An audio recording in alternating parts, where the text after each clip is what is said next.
We are out here today in Bethel Cemetery. We are working on our Silver Award. We've come a long way from the beginning. So the beginning of this project, it started with our liaison, Mr. Dennis Deese, came to us and he was like, I think we have slaves buried in our graveyard. And I actually laughed at the time. I said, Dennis, I don't think so.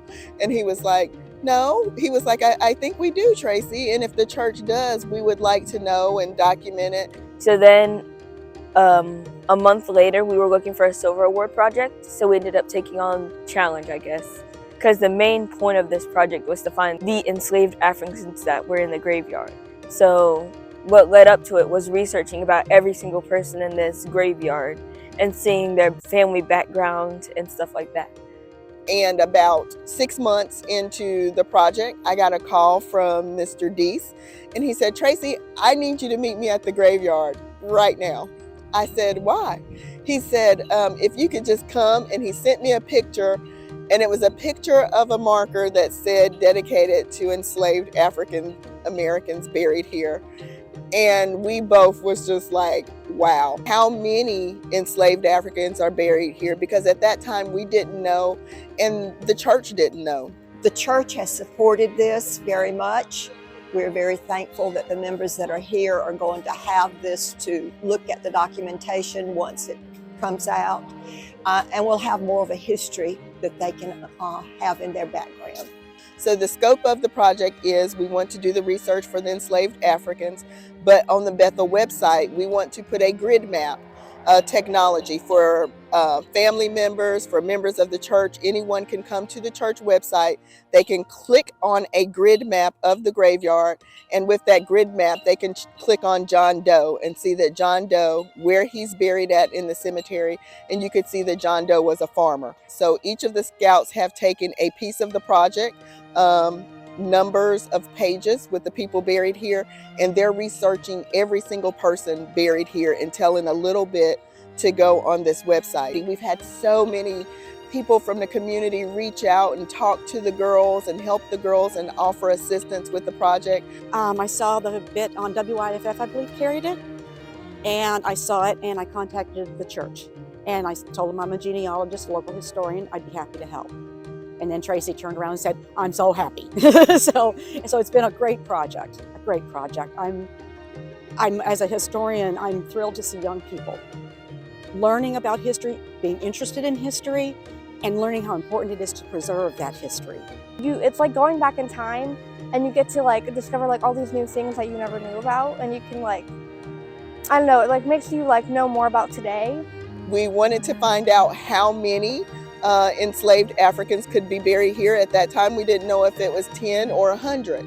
So we needed to raise money, and we sell cookies. So, you know, we're a Girl Scout troop. These scouts are 12 and 13 years old.